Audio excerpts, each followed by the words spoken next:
जय श्री राम।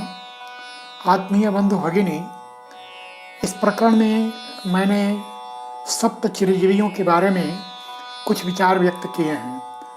अपने भारतीय धर्म शास्त्रों के अनुसार ऐसी मान्यता है कि 7 महापुरुष ऐसे चिरंजीवी हैं जो आज भी हमारे बीच में विद्यमान हैं, जो यत्र तत्र विभिन्न रूपों में अपनी स्मृति दिला देते हैं। वे 7 चिरंजीवी कौन हैं, इसके लिए एक श्लोक का उद्धरण देना उपयुक्त रहेगा। वह इस प्रकार है: अश्वत्थामा बलिर्व्यासो हनुमांश्च विभीषणः कृपः परशुरामश्च सप्तैते चिरंजीविनः। इसमें जो 7 चिरंजीवी हैं, द्रोणाचार्य पुत्र अश्वत्थामा, महाराज बलि, श्री भगवान वेदव्यास जो आदि गुरु भी हैं। अश्वत्थामा बलिर्व्यासो श्री हनुमान जी महाराज, विभीषण तो अश्वत्थामा बलिर्व्यासो हनुमांश्च विभीषण कृपाचार्य परशुरामश्च, त्रेता युग के भगवान विष्णु के अंशावतार भगवान परशुराम। ऐसे 7 ये महापुरुष चिरंजीवी हैं जिनके लिए आज भी इस युग में कुछ न कुछ कार्य दर्शाए जाते हैं। इन सब के बारे में कुछ मान्यता भी है। ऐसा कहा जाता है कि अश्वत्थामा मणि निकालने के बाद श्री कृष्ण द्वारा मस्तक की मणि निकाल ली जाती है, वध तो नहीं किया जाता, तो अश्वत्थामा के शरीर से दुर्गंध आती है। आज भी साधु सन्यासी लोग बैठे होते और यदि पास में कोई दुर्गंध, कोई दूषित वायु प्रवाहमान होती तो वे कहते अश्वत्थामा कहीं पास ही है। इसी रूप में भगवान परशुराम आज भी हमारे बीच में विद्यमान हैं।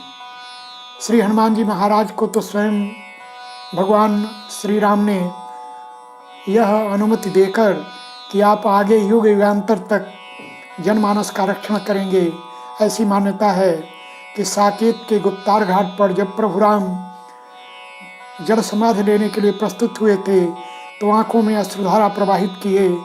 भगवान राम के साथ हनुमान जी भी जल में प्रवाह हेतु प्रस्तुत हुए, तब उन्हें प्रभु श्री राम ने ही रोक लिया कि नहीं, मेरे न रहने पर भक्तजनों का कल्याण कौन करेगा, उनका रक्षण कौन करेगा। और इस प्रकार श्री हनुमान जी महाराज को प्रभु राम ने रोक लिया। आज भी मान्यता है कि जहाँ जहाँ श्री राम कथा होती वहाँ साक्षात श्री हनुमान जी महाराज विराजमान होते।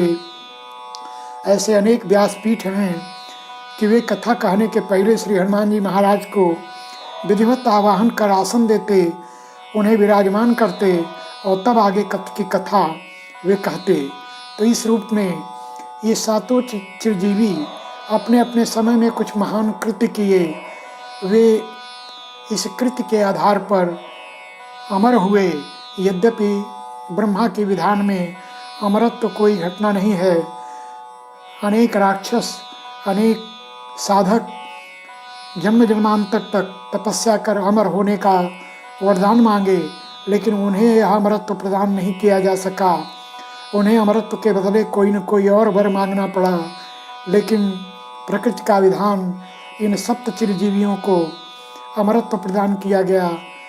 भगवान वेदव्यास जो महाभारत काल के एक शीर्ष हस्ताक्षर पाराशर पुत्र, जो महान विद्वान जिन्होंने महाभारत की रचना की, ऐसे भगवान वेदव्यास साक्षात व्यासपीठ पर विराजमान होते। जहाँ कथा होती वहाँ वेदव्यास होते।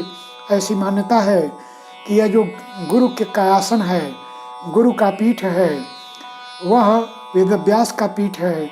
इस रूप में जब तक गुरु परंपरा होगी तब तक भगवान वेदव्यास होंगे। इन 7 चिरंजीवियों को स्मरण कर हम अपने वृत्तांत को यहाँ पूरा करें। अश्वत्थामा बलिर्व्यासो हनुमांश्च विभीषणः कृपः परशुरामश्च सप्तैते चिरंजीविनः।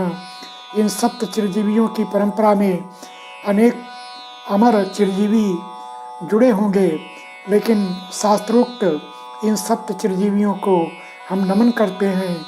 इनका अमरत्व जीवन हमारे जीवन के लिए भी मंगलकारी सिद्ध हो। जय श्री राम।